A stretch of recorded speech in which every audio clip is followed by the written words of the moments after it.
তৃতীয় পৰ্যায়ত ভাৰত-বাংলাদেশ সীমান্তৰ গোলকগঞ্জৰ লক্ষীমাৰীত ব্যাপক নিৰ্বাচনী প্ৰচাৰ অসম গণ পৰিষদৰ প্ৰাৰ্থী জাভেদ ইছলামৰ কেইবাহাজাৰ ৰাইজৰ সন্মুখত ভাষণ জাভেদ ইছলামৰ 10 লাখ ভোট লাভ কৰি নিৰ্বাচনত জয়ী হ'ব বুলি দাবী ইছলামৰ ধুবুৰী ভোলানাথ মহাবিদ্যালয়ক বিশ্ববিদ্যালয় বনাব বুলি ভাষণত উল্লেখ কৰে জাভেদ ইছলামক সংগ দিয়া অসম গণ পৰিষদৰ কেন্দ্ৰীয় উপসভাপতি অপূৰ্ব ভট্টাচাৰ্য গোলকগঞ্জ বিধানসভাৰ প্ৰাক্তন বিধায়ক অশ্বিনী ৰায় চৰকাৰ ধুবুৰী পৌৰসভাৰ অধ্যক্ষ তথা জ্যেষ্ঠ বিজেপি নেতা দেৱময় সান্যাল অগপ গোলকগঞ্জ বিধান পৰিষদৰ সভাপতি Ashok Kumar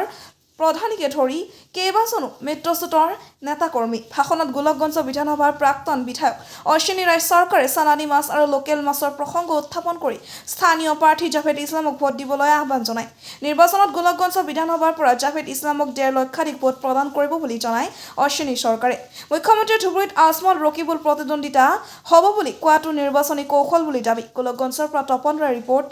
north east frontier news হয় আজি গোলকগঞ্জ সমষ্টিৰ লক্ষীমাৰী অঞ্চলত আজি এখন মিটিং কৰিলোঁ জনসভা কৰিলোঁ ইয়াত স্বতঃস্ফূৰ্ত মানুহৰ যথেষ্ট উৎসাহ আৰু এই সমষ্টিৰ ওপৰত যথেষ্ট আশাবাদী যে আমি প্ৰায় 1.5 লাখ ভোট পাম ৰাইজৰ যিটো সঁহাৰি নিশ্চিতভাৱে মই এই সমষ্টিখনৰ ওপৰত মই যথেষ্ট আশা কৰোঁ কাৰণ যোৱাবাৰো মোক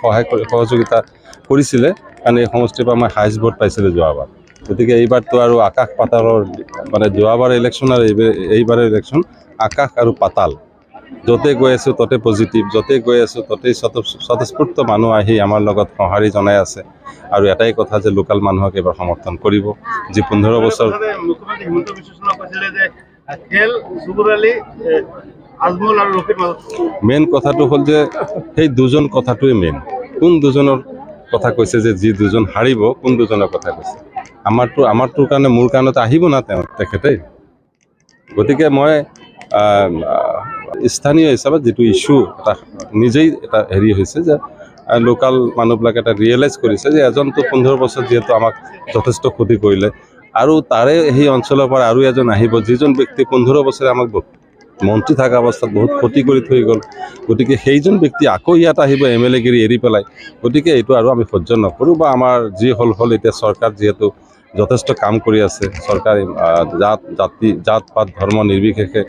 সমানে ইকুৱেলি কাম কৰি আছে গতিকে আমি এইবিলাক হিন্দু মুছলিমত এইবাৰ নাযাওঁ আমি উন্নয়নৰ পক্ষত থাকিম আমি চৰকাৰৰ পক্ষত থাকিম থেংক ইউ